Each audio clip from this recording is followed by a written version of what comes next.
I thought a trash can would be perfect for a trash thief like you." Jennifer's boss was clearly mocking her, dripping with sarcasm in his words. It was a company gathering at Jennifer's workplace where we were supposed to sit. A trash can had been placed instead of chairs. "Hey, there's some trash lying around here." As I was shocked by his words, he threw a dirty towel he had used right at Jennifer's face. The towel missed her face but grazed her shoulder before falling to the floor. Finally, I couldn't take it anymore. I quickly picked up the fallen towel and threw it back at him. "My name is Mike Johnson. The Johnson family has been wealthy for generations, owning numerous properties in the state. I have a wife named Jennifer, and I met her thanks to one of those properties. We met while volunteering at a soup kitchen held on a property I provided. We were drawn to each other and eventually got married. By the way, Jennifer continued her job even after we got married. Jennifer works at a local confectionery company called Thomas's Company. Thomas's Company donates leftover products to the soup kitchen, and as a matter of fact, the president of Thomas's Company, Thomas, was my middle school classmate, and we still keep in touch. When Thomas started his company, I bought shares to support him financially, so I'm a major shareholder of Thomas's Company, but I don't interfere with the management. One day, Jennifer told me about a social event next Sunday. Yes, the president, Thomas, wants to invite other local businesses and residents to enhance our connections. It's been in the works for a while, and it's finally happening. It seems Thomas is organizing a social event with local businesses and residents. Thomas's company was just a small confectionery making local souvenirs when it started, but it has grown rapidly over the past decade and is now a publicly traded company. Thomas believes the company's growth is all thanks to the local residents who loved the store and the employees who supported it. This event is meant to give back to them." "Sounds lively. That's so Thomas. He always loved organizing events like this." I laughed, and Jennifer smiled. "President Thomas loves seeing people having a good time. Oh, and we've been specially invited to the event. The invitation arrived this morning." "Really? In that case, let's attend. What about you? Will you have any duties that day?" "No, I haven't been asked to help, so I'll go with you." So we prepared for the event day. It's great that it's sunny today. Really, it is. The weather was perfect, and by the time we arrived at the venue, it was already quite crowded. "All right, see you later." Okay, I saw someone I knew in the crowd and decided to part ways with Jennifer for a while. About an hour later, when I headed to the guest table where we were supposed to meet, I saw Jennifer standing by the table, not sitting down. Her usually bright and cheerful face was unusually tense and somewhat puzzled. "What's going on?" Wondering what was troubling my wife, I squinted to get a better look. To my surprise, where our seats were supposed to be, there was a trash can instead of chairs. In front of Jennifer, who was left standing, was a man in a suit with a nasty smirk, saying something to her. Sensing the tension, I hurried over to them. Soon I heard the man say, "I thought a trash can would be perfect for a trash thief like you." The man was clearly mocking Jennifer, dripping with sarcasm. I was stunned by his rudeness, but Jennifer calmly replied, "For your information, I am not a thief. President Thomas has approved donating discarded products to the soup kitchen." I started to understand the situation, realizing it was about the sweets Thomas's company donates to the soup kitchen. I was angry at him for calling Jennifer a thief and was about to step in when I noticed a woman also watching the exchange with concern. She had a Thomas's company employee badge around her neck. I decided to ask her who the man insulting Jennifer was. "Excuse me, who is that man sitting over there?" "Oh, I'm a friend of Jennifer. It looks like there's some trouble, and I'm worried." When I mentioned I was a friend of Jennifer's, the woman's wariness seemed to ease and she responded with a complicated expression. "That man is Chris, our company's finance manager. He's President Thomas's nephew, and, well, he's a bit of a problem. Apparently, Chris uses his position to constantly harass his subordinates, especially young female employees. Jennifer had called out his behavior. Chris resented this and started harassing Jennifer in retaliation. The thief accusation was just another one of Chris's baseless claims.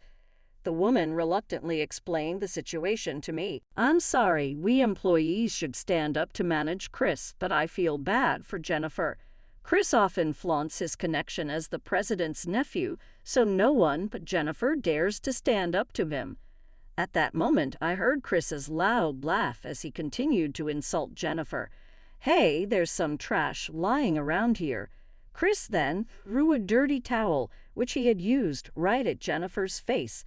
Luckily, the towel only grazed her shoulder and fell to the ground. I couldn't watch any longer. I quickly picked up the fallen towel and threw it back at Chris.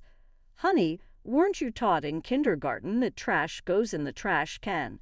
I glared at Chris, shielding Jennifer, who was startled by my sudden appearance. The towel I threw grazed Chris's cheek. His face turned bright red as he kicked back his chair and stood up, storming toward me. "Hey, old man, what the hell are you doing?"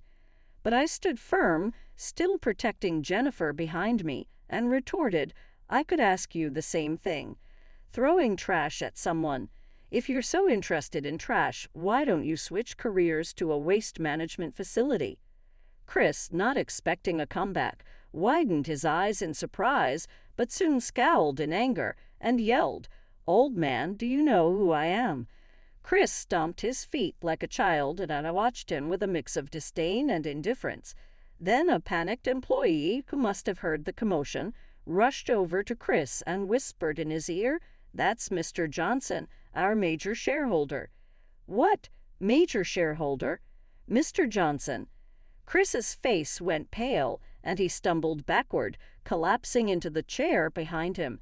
He muttered in a small, shocked voice, his earlier bravado completely gone. "Could it be Johnson?" Chris muttered, staring at me and then at Jennifer behind me.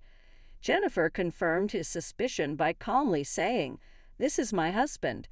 "Nice to meet you. I'm Mike, Jennifer's husband. It seems you've been taking good care of her." I glared at Chris as I spoke, and he gasped in disbelief. "No way. That Johnson. This old lady's husband is the major shareholder." The name Johnson is common, so Chris never imagined Jennifer was married to the major shareholder. Jennifer herself would never boast about being the wife of a major shareholder, so only a few senior employees knew we were married. But regardless of which Johnson she was, there was no excuse for his horrible insults. Staring straight at the still pale Chris, I said, "By the way, I have a friend who runs a waste management facility. Coincidentally, I just met him at this event. He mentioned they're short-staffed. Shall I introduce you?" Chris's eyes widened at my pointed sarcasm, but even as he sat there terrified, he stubbornly continued to whine like a spoiled child. "Don't get cocky just because you're a major shareholder. You can't interfere with the company's personnel decisions." I was astonished by his audacity, trying to act reasonable now. It was pointless. I suppressed a sigh and nodded slightly. "Well, that's true. As a shareholder, it's not my place to meddle in company personnel decisions." I paused, glaring intensely at Chris. He let out a frightened squeak. "I'm a shareholder. I have the right to make recommendations. After that, it's up to him to decide." I said this quietly and shifted my gaze behind Chris. Following my gaze, he turned around. There stood Thomas, the president of Thomas's company, looking furious. "Uncle," Chris called out in a high-pitched voice, terrified at the sight of his enraged uncle. He collapsed to the floor, unable to stay in his chair. Thomas glared at his nephew with far more intensity than I had. "You harassed Jennifer? Of all people. What on earth were you thinking?" But I didn't know this old lady, Mrs. Johnson, was a major shareholder. Seeing him tear up while making excuses, I thought his nerve was impressive, but wished he'd use it for better purposes. However, his excuses didn't work on his uncle. Thomas grabbed his nephew by the collar and yelled at him from close range, "Jennifer is a savior of our company." Then Thomas began to recount Jennifer's story. This was before Jennifer and I met. Thomas had quit his job and used all his savings to start Thomas's company, driven by a desire to boost local industries. But back then, his marketing efforts weren't successful. Although the sweets tasted great, no customers came. Thomas's company soon faced financial difficulties. Many products had to be discarded, and he was in trouble. Jennifer, who was then working as a clerk, suggested that they donate the unsold sweets to a local soup kitchen. Thomas thought it was a brilliant idea. It cost money to dispose of the sweets, and if his company's products could contribute to society, it was a win-win situation. At that time, Thomas didn't know I was involved with that volunteer group, so when I introduced Jennifer as my fiancée, Thomas was quite surprised. We were all grateful for the strange connection that brought us together. Anyway, Thomas's company started donating unsold sweets thanks to Jennifer's suggestion. One day, a local media outlet featured their activities on their channel. They highlighted it as a model case of corporate social responsibility and deepening ties with the community. It was a short 5-minute segment, but it was well put together, and Thomas's good nature came through the screen. An influencer from the area happened to see the program and was deeply impressed. He shared Thomas's company's activities and products on his account in a way that resonated with younger audiences. In no time, this spread like wildfire across social media. Eventually, Thomas's company's activities were featured on a national information program. As a result, Thomas's company's popularity soared, and orders for their sweets flooded in from all over the country. The sweets were already delicious, and customers who ordered out of curiosity were surprised by the taste. Word of Thomas's company spread even more through word of mouth. A year later, Thomas's company won first place in the East region in a Best Sweets for Souvenirs ranking organized by a famous travel guidebook. Do you understand? We can host this event today all because of Jennifer's suggestion back then, Thomas said, savoring the memory while Jennifer smiled brightly beside me. Actually, this story is Thomas's favorite. When he's drunk at our wedding, he shared this story during his best man speech, crying so much that calming him down was really tough.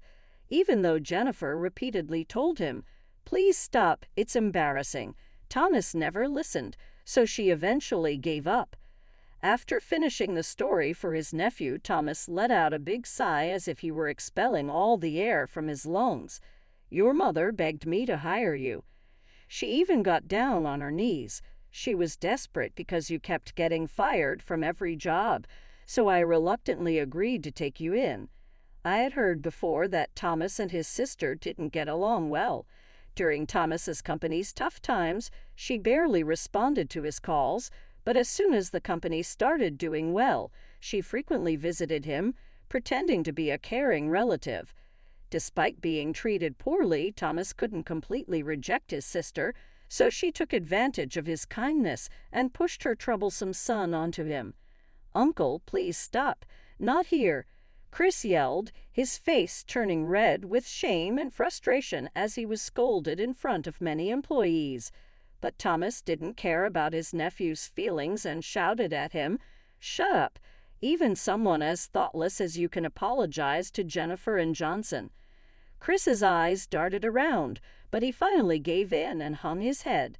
Then, in a tiny voice, he apologized to us. "I'm sorry. I apologize as well. It was truly unacceptable for my nephew to behave so rudely." Seeing Thomas apologize with his nephew, Jennifer and I hurried to stop him. "It's okay. Yes, Chris's work attitude is a problem, but I didn't intend for him to be forced to apologize like this." "Exactly. Thomas, please raise your head. As long as Jennifer and I aren't treated unfairly, that's enough." Both of us urged Thomas, who finally lifted his head, smiled warmly, and said, "Thank you." Then, turning to the crowd that had gathered during the commotion, he apologized again and spoke cheerfully to change the atmosphere.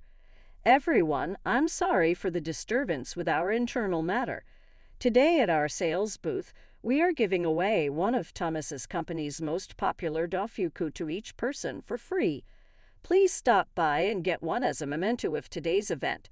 As Thomas, with his round face like a dofuku, smiled warmly, the crowd began to smile back. Indeed, Jennifer's suggestion might have been the turning point for Thomas's company's growth, but it's Thomas's wonderful smile and character that have kept his employees loyal and naturally attracted customers watching Thomas surrounded by people. I felt grateful to have such a good friend, President. I'll help out at the sales booth. No, Jennifer, you're a guest today. Thomas shook his head at Jennifer's eager offer, but my wife was already fully motivated, enthusiastically saying, "Leave it to me," with a triumphant pose. "I'm a part of Thomas's company too. Then I'll help with stocking the shelves," I added. Thomas screamed, "If the major shareholder starts stocking shelves, the other employees will be terrified."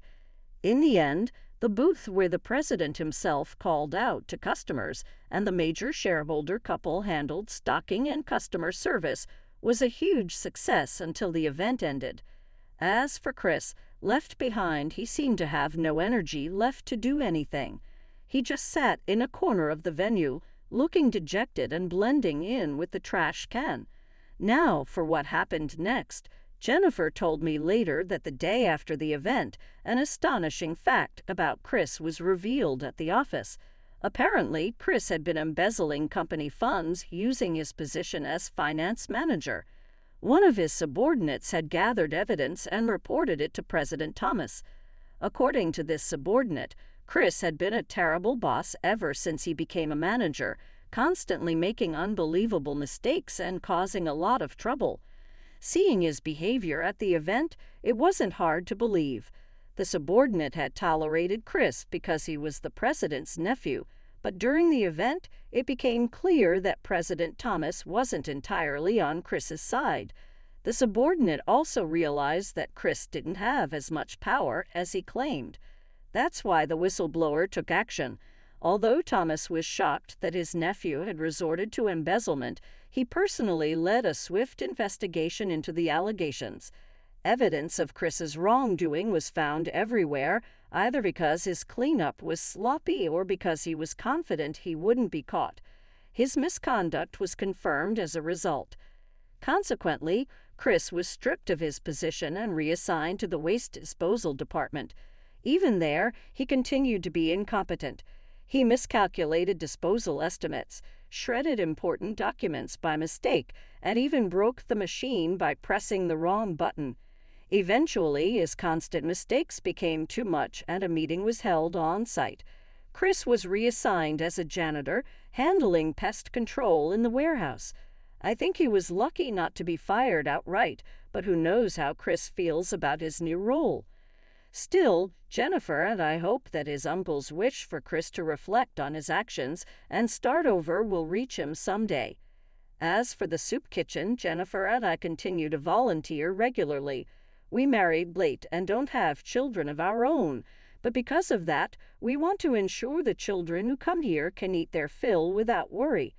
Seeing their smiles as they enjoy a warm meal or a sweet from Thomas's company fills us with a sense of fulfillment. This activity, which has brought us together in such a special way, is something Jennifer and I are committed to supporting as much